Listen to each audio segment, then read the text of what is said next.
ichachitika machikwana nyonse tachipanga ululu oyo muswangano ngutwalire kubanguwe twakawana squebo amwe Zuma another independent agent to big machine wamba kuti walosuri munokuzuba ula kampeni nakunekaneka swebo tulanjira mukutsena wako akasaina chipepa cogit abapolisi vakatonera kemanajiri dintigwe akukanso so ikuenderana chachitika sumu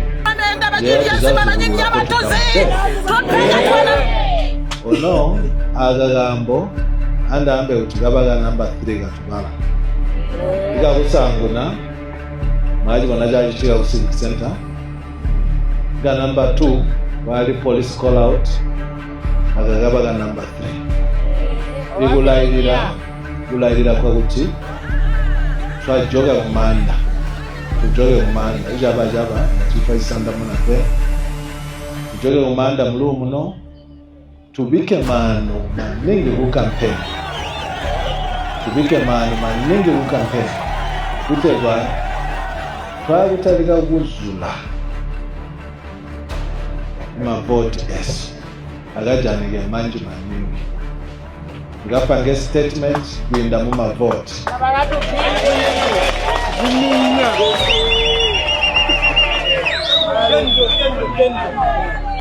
Welcome to tonight's edition of Diamond Live on a Wednesday, show that makes your way every Monday, Wednesday, and Friday at 21:15 hours. We're live to give you updates of what's happening in the country. And with 64 days to go before Zambians vote, we're here to help you make that informed decision and keep you updated with news from across the country. Welcome to the show. My name is Jumwega Chileshe. Well, we'll do this with you, obviously, coming on board by participating with the number that will soon be scrolling on your screen, but also you can participate by going to our Facebook page, that's at Diamond TV Online, where the show is streaming live. You can participate by dropping your comments in the comment section. But remember, we're also broadcasting to you live on channel 271, that's DSTV, and channel 20 on Go TV. We have a big show for you tonight as we count down to the official date, which is a voting date on the 13th of August, 2026. My name is Andrew Mansa.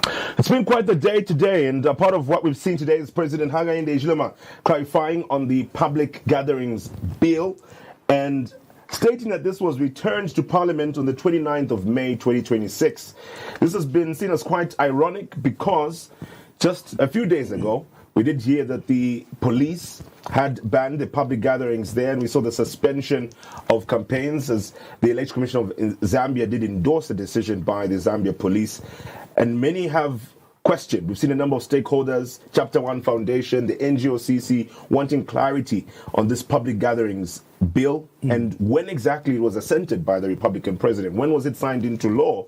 We did see President Hakainde Hichilema signing some bills into law a few days ago, and the public gatherings bill was not one of them. So many questioned that and wanted clarification, but State House have made communication that the bill was returned to Parliament on the 29th of May 2026, which still poses the question on how exactly the Zambia police were able to make that decision in Mazabuga Central constituency, where campaign activities have been suspended altogether. Speaking of Mazabuga Central, this is the same constituency where we see Mr. Gary Nkombo, the immediate past member of parliament, getting to recontest that seat, and this time around on the independent ticket. Quite a lot has happened building on to today that we've seen within the constituency, and some of the concerns being raised by Mr. Nkombo around the unfair playing field ahead of the election. Earlier today, we did see some police presence at his residence.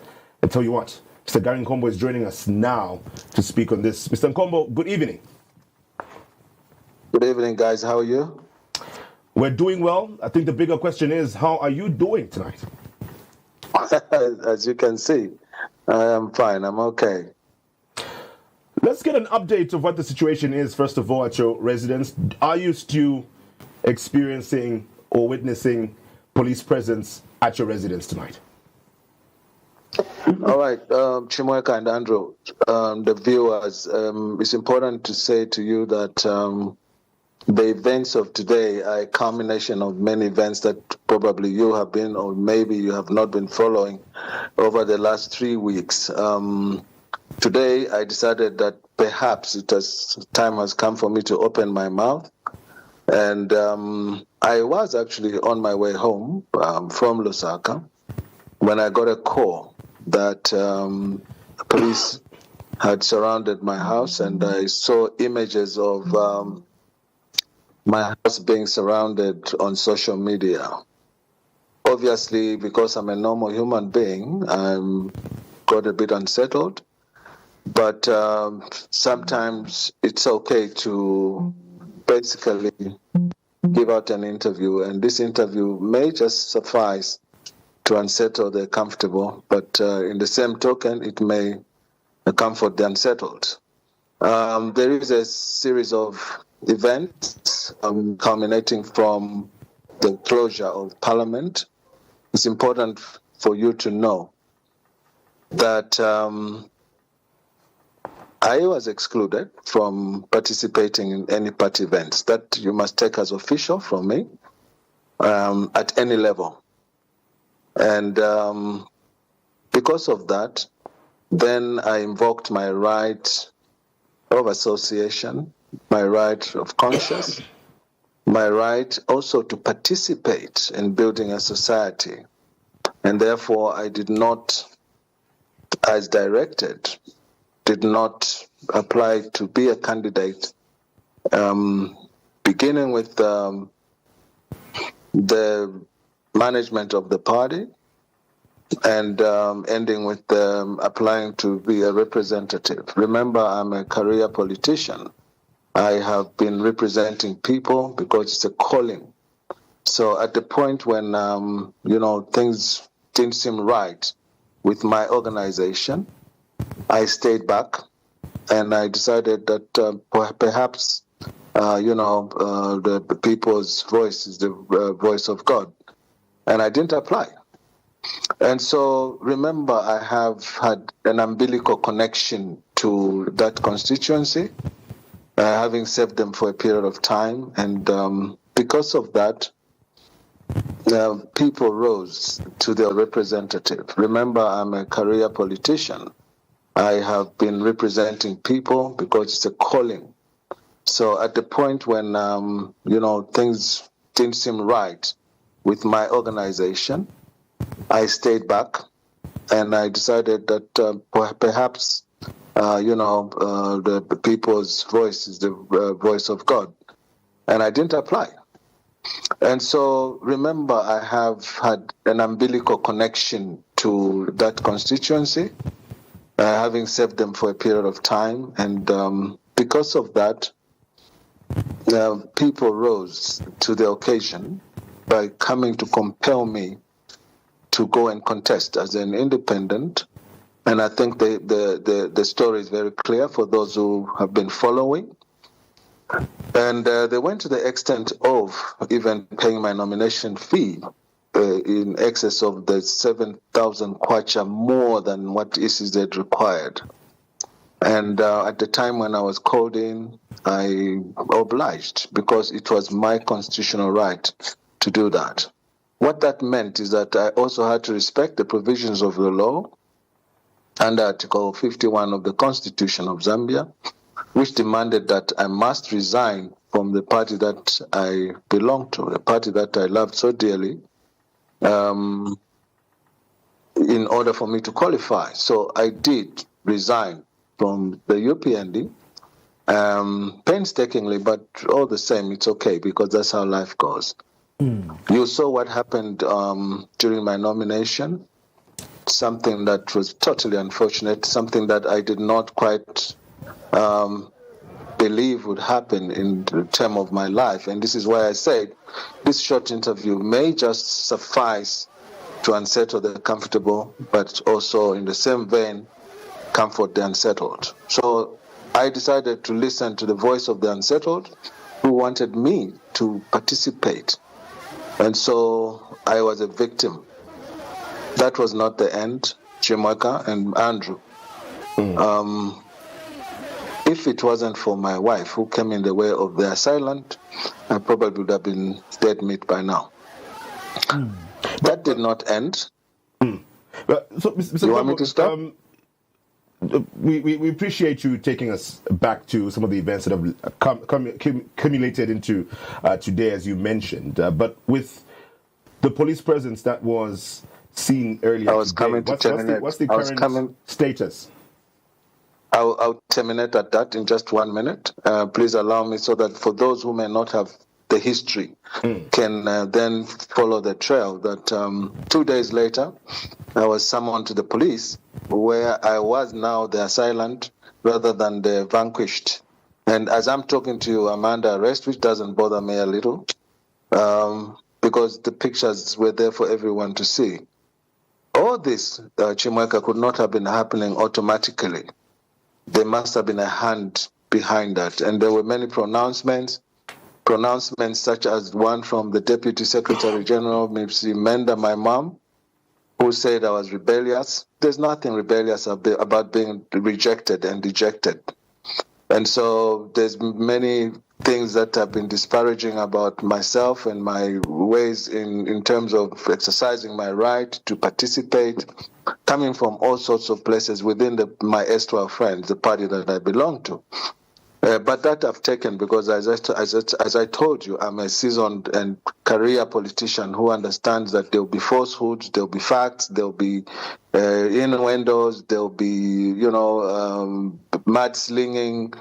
But I know myself very well. So then came my launch. During my launch, and please be patient with me so that we can comfortably together and settle the comfortable in the same process, maybe comfort the unsettled, is that a week before my launch, my counterparts in UPND had a launch in the same ground. That place was not designated for them. I think they may have made arrangements with whoever was supposed to be in that space. No one disturbed them. And I want you to take this as a clear matter that ever since the ugly scene of the nomination violence, there has been not one incident of the conflict management team managing people's behavior. There has been none. Even as I speak to you now, the sheet is clean. There's no violence that was recorded in Mazabuka since that nomination day. So it was surprising to see how the police decided to be a party to the election campaign by calling me at 2 a.m. the morning of my launch to tell me you are not allowed to have this meeting because of security concerns. There were no security concerns, in my view, but because they hold the power, they went and said, when we go to the ground, you may not know this, but I think the country should know. The entire Mazabuka Central Business District into the cane fields of Zambia sugar was cordoned by police, so that people who were coming to my launch from Nega, from Lubombo, from Shimungalu, from Kamwala, from Kalea, from Jomona, were stopped at the barrier of the Zambia sugar gate that allowed them to come into the CBD for my meeting. After hard convincing with the police, I decided, let's go back home, because the powers that be have refused us to mix and associate with our people.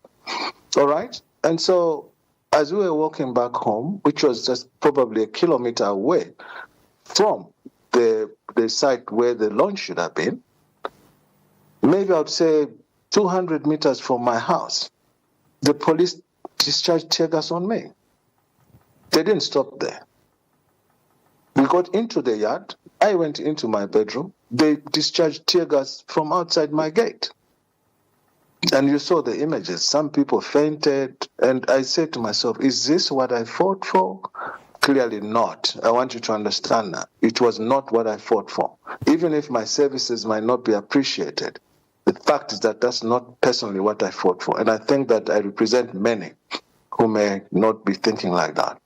So I disengaged when the police said, you can't campaign. For 3 days, I'm home. I'm at my house. I'm not on the run.